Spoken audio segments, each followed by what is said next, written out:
Afterparty. My name's Cath. And I picked. And we're here for part two with our wonderful guest, Michael Richards, and his book, The Traveling Ape, which is also available as an audio book. But first of all, Nic has something to tell us. Oh, Housekeeping. hi.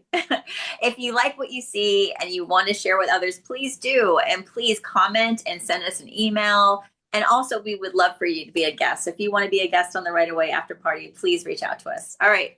All right, friends, on to the show. Terrific. So we're talking about this book, and this book is not only a great book for people who want to travel to one of the 160 countries that you've been to. You talk about all sorts of things about each country, but I have to say the one thing that drew me in so much and I love so much is here on page 141, where you say, seeing the world for myself makes me confident that humanity isn't doomed. A small proportion of the world's people are messing it up for the rest of us. And I think that is so enlightening. If you would turn to page 148, Michael, please, I'm putting you on the spot here. I've got a hardback version, so it might be on a different page. So Oh you just no, read. it's You have to chapter. read. Oh, then I'll have to read it, hey? Yeah. All right. Well, just a little further along in that chapter, you say, I've met people from almost every country on earth. And you know what? The negative view we hold about others couldn't be less true. One of the most empathetic takeaways from traveling nearly everywhere has been that most people on this planet are nice. Most people are good. It chokes me up every time. And I've read this before and I've shared it before. Tell me more about that. Tell us. Well, I think it's probably more important than ever right now. I think if you Mm, I think just as the media and social media has spread, and these sort of the algorithms are based on division and stoking fears amongst in different populations, all these kind of things. And actually, I do well to read the book again. I've not read it in a year or two, but actually, when I travel, it reminds me that that view is true. Like, wherever you go in the world, whichever region in the world, actually, people overwhelmingly are unbelievably friendly, kind, hospitable. They're interested in you. You're interested in them as well. Um, so that was my experience. But what's interesting is all the people I know, there's sort of a community of, I guess, extreme travelers who try and visit all the countries in the world or travel extensively. And everyone who does this has the same opinion. So to me, it can't just be like, oh, this is just my one fluke. I think it's that if you're getting all of your information from the news, which is basically always bad news, the news is just what is the worst thing happening globally. And then it's like, here's the local news. Okay, well, these are all the worst things happening in your local area. And then you go on, your social media feed and it's, all this mm, negativity.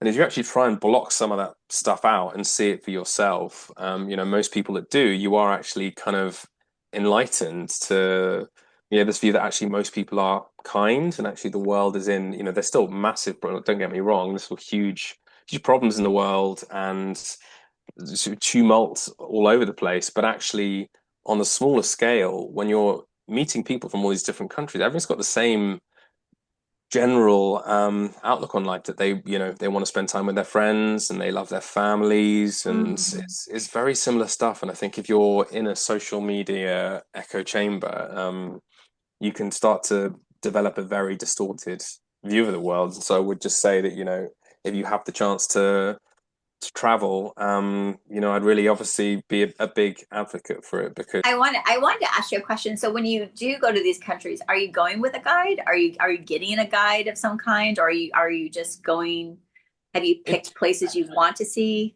It just depends. Like some places, I kind of, this is maybe 5 or 6 years ago before I met my wife, I would prefer to travel solo actually. Right, I still did lots of traveling with friends, but there was something about if you're traveling on your own, you're pushed out of your comfort zone in terms of trying to meet new people or meet the locals. I just find that it's a lot easier to connect when it's just you, and maybe because you don't have the fallback of your pals already there, you're kind of forced to kind of integrate more with people and try and make new friends, all these things. And so a lot of places just traveling solo, but then staying in hostels where it's easier to meet other people who are also traveling, and then you maybe make some friends there. And there are some countries as well where going with a guide. You actually have like North Korea, you're not allowed to travel unless you have a guide with you all the time, and that's the same for a handful of countries as well.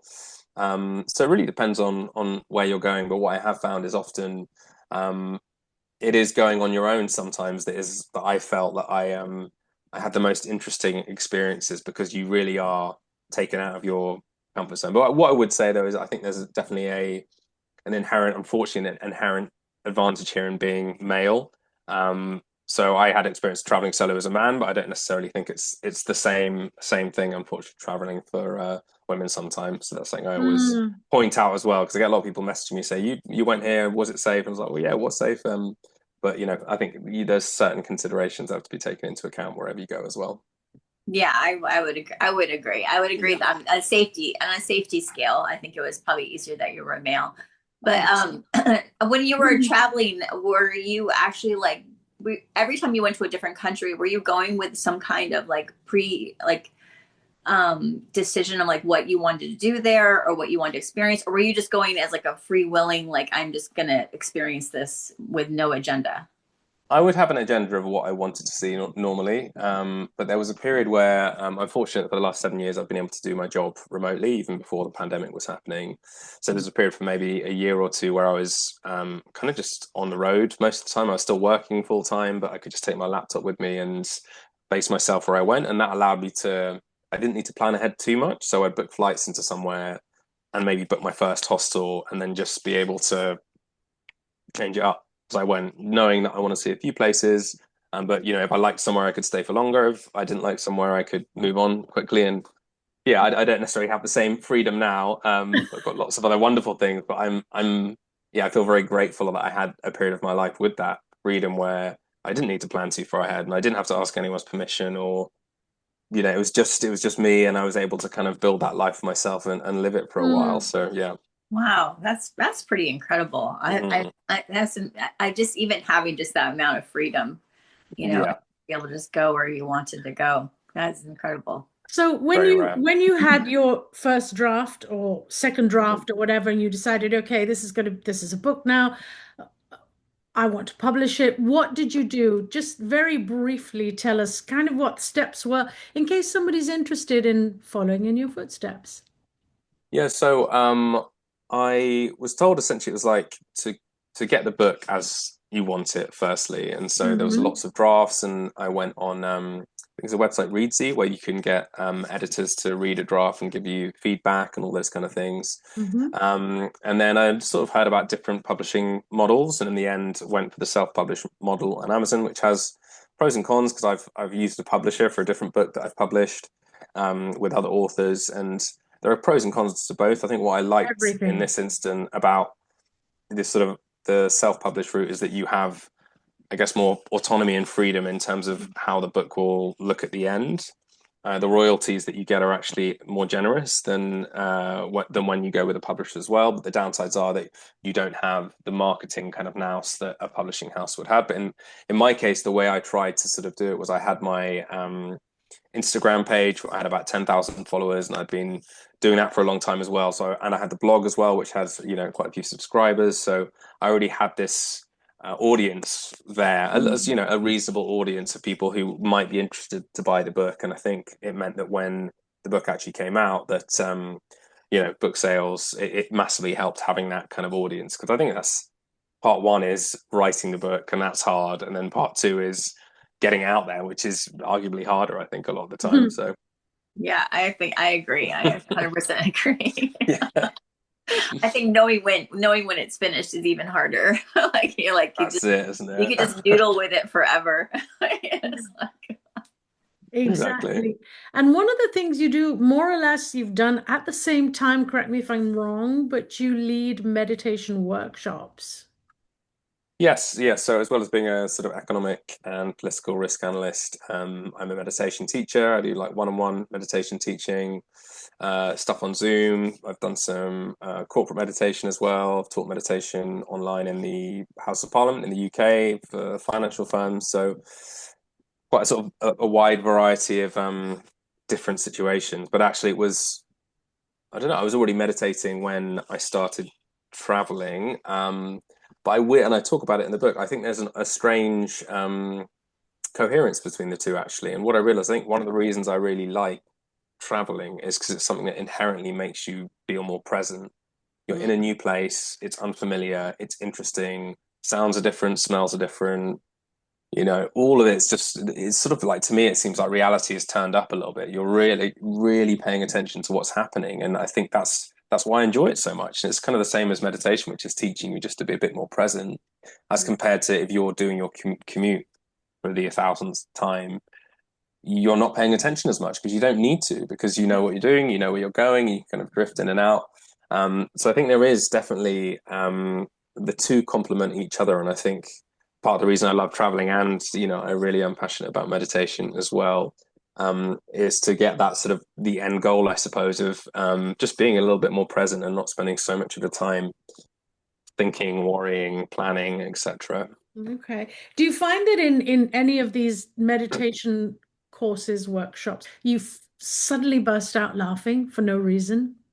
Not that I've been. I've done a bunch of like 10-day silent retreats before, Oh, wow. like all over the world, and weirdly, everyone always says, "Oh God, not talking, that must be so hard." And actually, for me, that's the easiest bit. It's a weird thing in life where all the time you usually have to talk or think about what you're going to say, and this pressure. But actually, just having that silence is actually, for me, it's one of the nicest parts. What is most difficult about it, I think, is just the physical discomfort. And actually, everyone says, "Oh, it must be so relaxing," 10, meditating for like 14 hours a day. But actually, there are periods of bliss, but there are equal periods of your back is hurting and you're tired and it's hot. In India, when I did one, and a bit like it, it's sort of 35 degrees, high humidity, not even any fans, and you're just sweltering. But yeah, there's lessons to be learned in those moments as well, where you realize that a lot of your suffering there's obviously the feeling of being hot or tired, but then there's the narrative of like, oh, this is boring, I want to go home, and that's where the real suffering lies. So yeah. I was just thinking because when I travel, I love to share the experience I travel a lot with my husband if I go anywhere, but I love to share the experience, and we usually talk about what we're seeing. And I was thinking, like, when you're traveling alone and you're just by yourself doing all these countries, it must have been quite rewarding to come back and actually talk to an audience about what you had experienced, because you got to do both. You got to experience it on your own and really take it in and be present. And then you got to also just share it. And I think that's really beautiful. What a great way to travel.